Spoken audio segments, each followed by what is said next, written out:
देश का संविधान लागू हुआ, संविधान से बहुत सारी अपेक्षाएं हुई। 33-34 करोड़ लोगों ने भारत के संविधान को सर माथे पे लगाकर स्वीकार किया और भारतीय संविधान ने धारा 45 में ये घोषणा कर दी कि जब से भारत का संविधान लागू होता है, ठीक 10 वर्ष के भीतर 6 से लेकर 14 आयु वर्ग के बच्चों को निःशुल्क एवं अनिवार्य शिक्षा का प्रावधान पूर्ण करना राज्यों का कर्तव्य होगा। भारत के संविधान के दिशा निर्देशानुसार राज्यों ने अपने कर्तव्यों का पालन किया और इस दिशा में काम करना प्रारंभ किया। निश्चित रूप से जो अभिष्ट लक्ष्य थे उनको प्राप्त करने में भी कुछ हद तक हमने सफलता हासिल की। इसको ध्यान में रखते हुए 86वां संविधान संशोधन 2002 आया और बुनियादी शिक्षा को भारतीय संविधान के अनुच्छेद 21 में शामिल किया गया, यानी कि बुनियादी शिक्षा को मौलिक अधिकारों में शामिल करके जो लक्ष्य थे उनको प्राप्त करने की इच्छा प्रबल रूप से व्यक्त की गई। फिर लगातार ये इस पर काम होता रहा और ठीक 2005-06 में राष्ट्रीय ज्ञान आयोग की स्थापना देश में हुई। राष्ट्रीय ज्ञान आयोग ने जब बुनियादी शिक्षा का आकलन और मूल्यांकन किया तो उन्होंने पाया कि इस बुनियादी शिक्षा को मजबूत करने की आवश्यकता है और इस आवश्यकता की जो पूर्ति है वो शिक्षा का अधिकार अधिनियम बनाने से हो सकती है। इसको कानून का रूप देने की आवश्यकता है और भारत सरकार ने राष्ट्रीय ज्ञान आयोग का प्रत्यावेदन स्वीकार किया और स्वीकार करने के बाद 2009 में, यानी कि 4 अगस्त 2009 में भारत की सर्वोच्च संसद ने इस विधेयक को पास किया। 1 अप्रैल 2010 से ये पूरे देश में लागू हुआ, या एक राज्य छोड़ के, जम्मू कश्मीर को छोड़ के। जैसे ही शिक्षा का अधिकार अधिनियम लागू हुआ, अभिभावकों के चेहरे खिल उठे, अभिभावकों के चेहरे खुल उठे। उन्होंने एक नई आशा की किरण देखी और निश्चित रूप से गांव से लेकर शहरों में लोगों ने जन आंदोलन किया कि हमारे पड़ोस में भी, हमारे गांव में भी विद्यालयों की स्थापना होनी चाहिए। और आप और हम लोगों ने देखा कि इस दिशा में विद्यालयों की स्थापना हुई। लोगों ने संघर्ष किया। जैसे ही किसी गांव में प्राथमिक विद्यालय की स्थापना हुई, लोगों ने एक जन्नत का एहसास किया। लोगों ने सरकार से, शासन से बहुत बड़ी अपेक्षाएं पाली और उन अपेक्षाओं की पूर्ति भी होने लगी और ठीक शिक्षा के अधिकार अधिनियम के जो परिणाम है वो भी प्राप्त होने लगे। इसी कड़ी में आप सभी लोग विदित हैं कि भारतीय संविधान ने ये माहौल दिया और इस माहौल के पारितोषिक के रूप में शिक्षा का अधिकार अधिनियम प्राप्त हुआ। शिक्षा के अधिकार अधिनियम में कुल 38 धाराएं हैं। मैं बहुत जल्दी आप लोगों से बात करने वाला हूँ। 38 धाराएं हैं और उसकी भी उपधाराएं हैं, लेकिन हम मूल धाराओं पर बातचीत करेंगे। तो शिक्षा के अधिकार अधिनियम 2009 की जो पहली धारा है, उस धारा के अंतर्गत पहली धारा है भारतीय संविधान के अंतर्गत शिक्षा का अधिकार अधिनियम 2009 का नामकरण, यानी कि इस अधिकार अधिनियम का जो नाम है वो धारा 1 में है और वो नाम है शिक्षा का अधिकार अधिनियम 2009। धारा जो 2 है वो है कुछ कठिन शब्द है।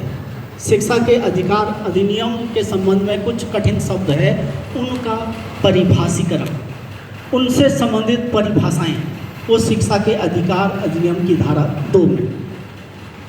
इसके साथ साथ धारा 3 है निःशुल्क एवं अनिवार्य शिक्षा बच्चों का अधिकार होगा।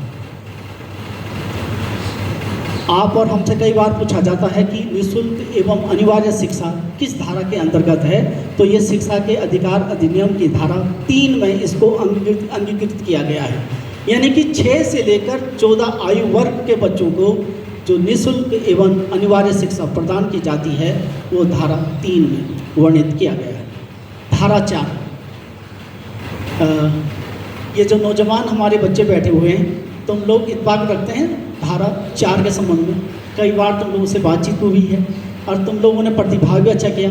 धारा 4 है अपनी आयु के अनुसार कक्षा में प्रवेश लेने का अधिकार। आप और हम लोग इस प्रक्रिया से प्रभावित हुए। कई बार जब इस प्रकार का अधिकार नहीं था तो हमको अपनी आयु के अनुसार कक्षा में प्रवेश करने का अधिकार नहीं था। और हमने देखा कि 12 वर्ष का कोई बच्चा प्रवेश के लिए आता था विद्यालय में, उसका प्रवेश कक्षा एज 1 में ही होता था, जबकि कक्षा 12 वर्ष के हिसाब से वो लगभग 6 या 7 में हो सकता था। यदि निर्धारित समय पर वो विद्यालय नहीं जा पाता है तो अपनी इच्छानुसार आयु के अनुसार कक्षा का चयन कर सकता है। 14 वर्ष का बच्चा है या 13 वर्ष का बच्चा है, वो सीधे ही 7 में या 8 में प्रवेश ले सकता है। कोई प्रवेश देने से इनकार नहीं कर सकता है। लेकिन आम तौर पर हो क्या रहा है कि जब हम इस अधिकार अधिनियम का अध्ययन नहीं कर रहे हैं, इसकी समझ नहीं रख रहे हैं, तो हम प्रवेश देने से इनकार कर दे रहे हैं, हम कानून का उल्लंघन कर रहे हैं। तो ये बात हम लोगों को समझनी है। धारा 5 बहुत महत्वपूर्ण है। हमारे समय में हम लोगों ने ये परिस्थितियाँ झेली है कि यदि मेरे गांव में या कोई अनाथ बच्चा है और वो अपनी बहन के साथ कोई दूर के रिश्तेदार के यहाँ पढ़ना चाहता है तो एडमिशन नहीं मिलता था। ये कहा जाता था कि आपको प्रवेश आपके गांव में ही मिलेगा। और विद्यालय स्थानांतरण का अधिकार उनको होता था जिनके माता पिता सरकारी सेवाओं में संलग्न होते थे, उनको इसका लाभ मिलता था। आम गरीब के बच्चे को ये सुविधा नहीं मिलती थी। उसको पढ़ना है तो अपने गांव में और नहीं पढ़ना है तो अपने गांव में। तो इस अधिकार अधिनियम ने ये व्यवस्था कर दी है कि बच्चा अपनी सुविधानुसार किसी भी विद्यालय में प्रवेश ले सकता है। कक्षा 1 गांव के विद्यालय से, कक्षा 2 कहीं और विद्यालय से, 7 किसी और विद्यालय से। तो ये सुविधा धारा 5 के अंतर्गत प्राप्त हुई है। कभी चिराग तो कभी तीर से हार गए, कभी चिराग तो कभी तीर से हार गए, जो बेसहारा थे वो हर किसी से हार गए। अजीब खेल का मैदान है ये दुनिया, जिसे हम पा चुके थे उसी से हम हार गए, जिसे हम जीत चुके थे उसी से हम हार गए। कहने का तात्पर्य, जब ये शिक्षा का अधिकार अधिनियम हमको प्रदान हुआ, प्राप्त हुआ, तो ये एक सपनों का जो भारत और उस भारत की जो परिकल्पना थी, सुदृढ़ भारत, सशक्त भारत, ये उसकी नींव का एक शानदार पत्थर था।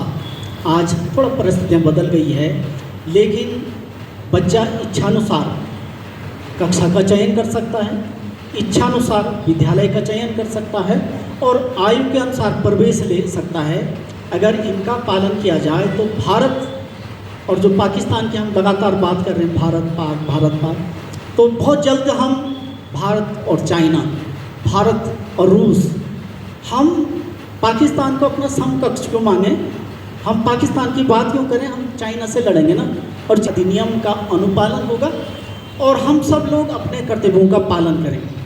धारा 6 में ये व्यवस्था की गई, राज्य सरकारें और स्थानीय जो प्राधिकारी हैं, अधिकारी हैं, वो अपने पड़ोस में विद्यालयों की स्थापना करें। यानी कि साफ निर्देश था कि कहीं उपतोग भी है, गांव में ज़्यादा जनसंख्या है, कुछ बच्चों को दूर हो रहा है, तो ऐसे गांव में या पड़ोस में विद्यालयों की स्थापना हुई। और हमने देखा कि एक ही गांव में प्राथमिक विद्यालय और प्राथमिक विद्यालय बौ की भी स्थापना हो रही। इसी अधिकार अधिनियम के तहत इसकी पूर्ति हुई है। यानी कि राज्य सरकार के जो अधिकारी हैं, स्थानीय प्राधिकारी हैं, वह इस अधिनियम के लागू होने से 3 वर्ष के भीतर अपने अपने क्षेत्रों में विद्यालयों की स्थापना करेंगे और जन भावनाओं के अनुरूप शिक्षण की व्यवस्थाएं करेंगे। धारा 7 वित्तीय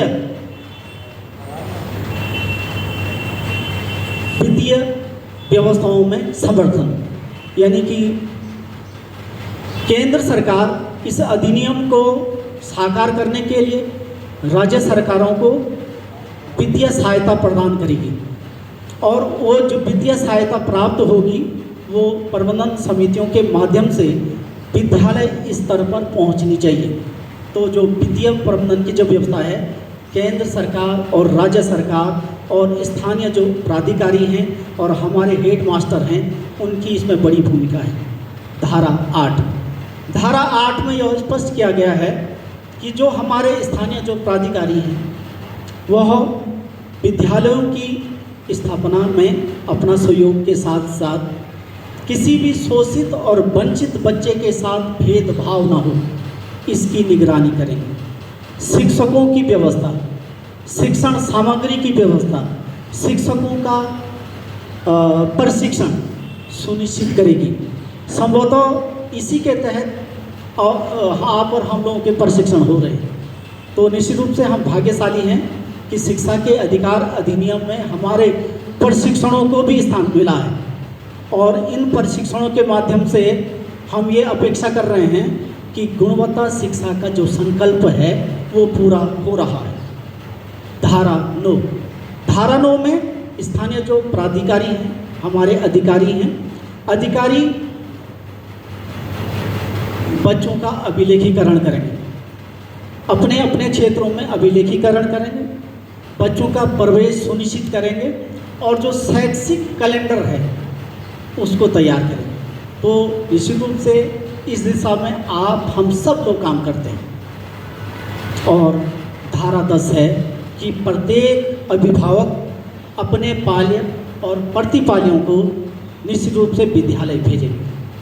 उनका कर्तव्य होगा कि वो शिक्षा के अधिकार अधिनियम को प्राप्त करने के लिए, उसको साकार करने के लिए, सफल बनाने के लिए अपने पालियों और प्रतिपालियों को विद्यालय भेजेंगे।